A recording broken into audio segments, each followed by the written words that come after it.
हरी एकदम जंगल में धूनी लावे, घने न्यू दिल में घबरावे, उड़ पानी कौन पिलावे। गोड़ा करता यूज फोर जी, गेल हरी पलाई आवे।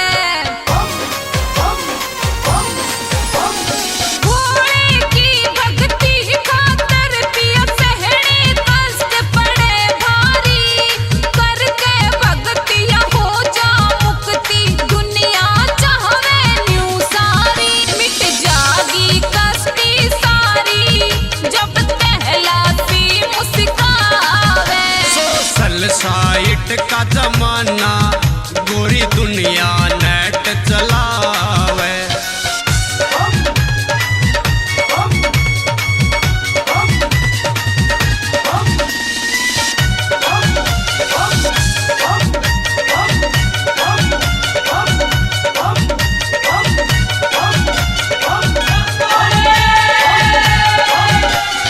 जिसके लागे वो जाने, गोरी चस्का शिव की भक्ति का, करके साधना पार उतर के मार्ग पा गया मुक्ति का।